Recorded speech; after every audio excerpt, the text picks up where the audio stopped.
Hi, I'm Birdie Galaxy, and this is the Lunatic Fringe. Welcome if you're new around here, and welcome back to all of my subscribers. Thank you so much to everyone who has subscribed and liked so far. I'm very close to 1,000 subscribers, and I'm so excited about that, and I really appreciate everybody who has left comments and positive feedback and encouragement, and I truly appreciate it. Thank you so much. So this month we have a lot of movement happening in Aquarius, Pisces, and Aries, as well as the opposite of Aries, Libra, when we have a full moon. So we're going to have a new moon in Pisces and then a full moon in Libra, which will touch your Libra and your Aries houses. There's also going to be a lot of movement into Pisces, so we will get into that for your specific rising sign. If you want to know what's happening for you in the month of March, what all of this energy moving into Aquarius, Pisces, and Aries is going to mean for you, stick around.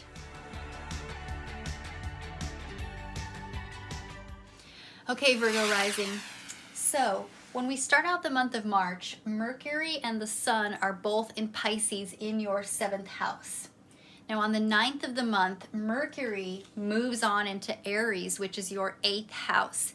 The 8th house is the house of deep internal introspection. It's the house of intimacy and shared resources.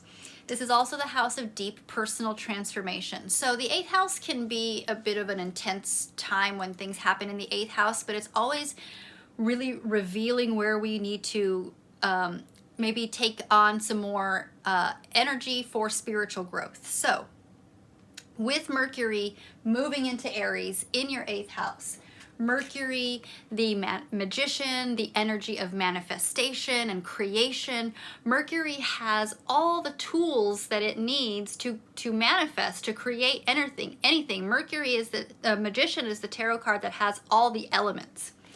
So Mercury moving into Aries in your 8th house can ignite some intense discussions. Mercury is communication, it's conversation, it's intellect. So this is igniting these intense discussions and even investigations into deep-seated psychological matters or investigations into your shared resources. Perhaps you're having to be a detective in some way. This can prompt a need for assertive communication in matters relating to intimacy with a partner, with yourself, with what have you. That's something for you to know. This can really open up intense communication, transformative communication in matters relating to your joint finances. And this could be debts that you share. This could be inheritances that you share. This could even be not necessarily money. Maybe it's a house. Maybe it is some other kind of resource that you pull from along with others. So there's a lot of mind thought, a lot of mind space, a lot of discussion, a lot of communication going on with those themes for you, Virgo rising. Now, the very next day, on the 10th of the month, the moon, or the high priestess, this is our intuition, our instinct. This is the spiritual rootedness and connectedness to feelings of safety and security. So the moon has made its way into Pisces, also in your 7th house, right alongside the sun. And when the moon and the sun come together in a sign, and in this instance at 20 degrees of Pisces, that is a new moon. A new moon is a time of new beginnings, fresh starts, trying something new. So a new moon happening in Pisces in your 7th house brings a time of emotional renewal and spiritual connection within your partnerships. The 7th house is the house of relationships, partnerships, unions, marriage, business partnerships, best friendships, some kind of one-on-one collaboration. This is where you have to learn to compromise. So the 7th house, having a new moon, is opening up opportunities for you to foster compassion and deep understanding between you and your significant other or significant others. Now, the very next day, on the 11th, Venus, which has been in Aquarius, also moves into Pisces, into your 7th house, alongside the sun, and brings out this heightened sense of compassion It also opens up these romantic ideals that you're having, maybe a little bit of idealism in your partnerships. You're experiencing a lot of romantic fantasies. This can foster a deep emotional connection and a desire for harmonious and soulful relationships. So Virgo rising, this is really heightening, really shining the spotlight on your relationship situation now. And again, that can be a personal romantic relationship, or it can be a business partnership or a best friendship. Now on March 19th, the sun makes its way into Aries, marking the spring equinox, or the first day of spring, or the astrological new year. This is the time when we start all over again with Aries. Aries is always the first sign of the zodiac, so whenever the sun reaches Aries again, it is starting all over again. So happy astrological new year. Now, when the sun goes through Aries in your 8th house, which it does once a year, every year, this brings a period of intense transformation, renewal, and empowerment to yourself, or to your shared resources, or to any situations that involve intimacy. This sun in your 8th house invites deeper exploration of the hidden aspects of yourself and brings on a potential rebirth in matters relating to your shared resources, to your personal evolution, as well as your personal intimacy. So this is a time of really bringing out some fresh starts and really taking a deep dive into looking at who you are on a deep level. And the 8th house is really where we find traumas, triggers to those traumas. What is keeping us in a certain mindset? What is keeping us from being able to evolve on a spiritual and even on a mundane level? So the 8th house is really a spiritual rebirth. The 8th house is ruled by Pluto, and Pluto is the sign of regeneration. We have Pluto over here in Aquarius, where it's going to be for the next 20 years, bringing that regenerative energy to your 6th house, or your daily life, or the daily grind, or the mundane aspects of your personal health. But when the sun has moved on over here in your 8th house, bringing that energy to this area of intimacy and shared resource, you are growing spiritually or personally evolving. Now on the 22nd, Mars, which has also been in Aquarius over here with Pluto, moves on into Pisces as well, joining Venus. Mars here in your 7th house. Mars is raw energy. Mars is this lightning bolt. It can be crisis, but that crisis is revealing something that needed to be revealed. So Mars coming through your 7th house, your house of relationships, can ignite a period of dynamic and assertive energy in your partnerships and in your relationships. This can urge you to take on a more compassionate and a more intuitive approach to collaboration, as well as to conflict resolution.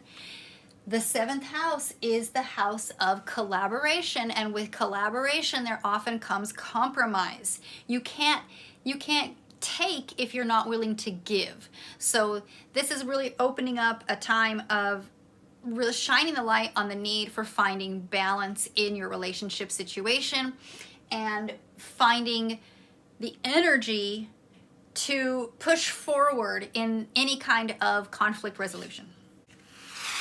So on the 25th of the month, the moon will have moved all the way over to Libra. When the sun and moon are in opposition to each other, this is a full moon. And this full moon energy brings the energy of separation, of pulling apart, of moving away from each other. And because full moons take place in 2 opposite houses, that means this is 2 exact opposite parts of life. So for you, Virgo rising, this is your personal resource house. The 2nd house is the house of you and your self-sufficiency, your possessions, your values, your value. That is opposing the 8th house, which is shared resources, shared values, intimacy with another person, possessions with another person.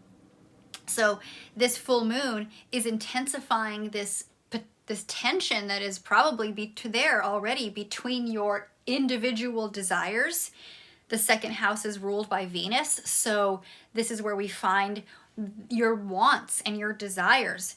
So that is in conflict or pulling apart or separating from these partnership dynamics where you have shared resources or where you have intimate situations with another person.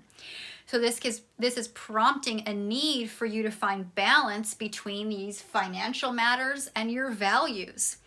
This is showing a need for resolving conflicts between your personal possessions and your personal need for independence, as well as your collaborative possessions and your collaborative efforts, what you're building as a union, as a partnership. Now, one last thing, Virgo, I want to mention is on April 1st, April Fool's Day, Mercury, this jokester Mercury, moves goes retrograde. It's still in Aries, but it goes retrograde on April 1st. And I'm mentioning that now because retrogrades have a shadow period that lasts from anywhere from about 2 weeks beforehand to about 2 weeks after the actual retrograde period. And this particular retrograde period is 23 days.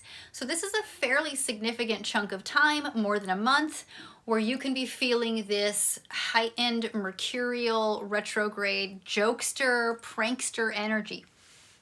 Now, what this can do, we've already talked about the energy of Mercury and Aries in your 8th house, bringing out a heightened communication and awareness of your intimacy and need for exploration of your deep psychic self. With this Mercury going retrograde there, a retrograde is a time to reevaluate, reassess, reinvent, rethink.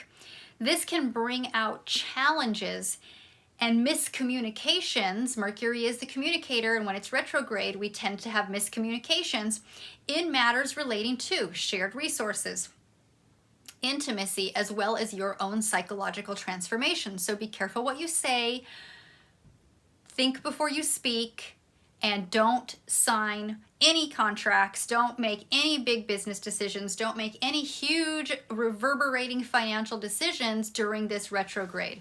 If you have to, take extra caution to read between the lines, read all the fine print, do not leave any stone unturned. Now, this Mercury retrograde in your 8th house also urges a reevaluation of your financial agreements that you already have. This can be a time of having to revisit some old financial situations that can also bring up deep emotional issues that are coming up to the surface for resolution. The 8th house is like a swamp. And sometimes when it can dry out, it's like a riverbed. So sometimes when it's hot and dry, there's no rain, it can dry out and you can see things that are revealed. This is that time when things can be revealed in the 8th house, especially with Mercury retrograde. It might be rehashing, revisiting some things from the past, especially relating to shared resources and personal intimacy. So, Virgo rising, thank you so much for watching to the end. I appreciate the likes and the subscribes. Please help me get to 1,000 subscribers if I'm not there already, and I will see you next time. Bye.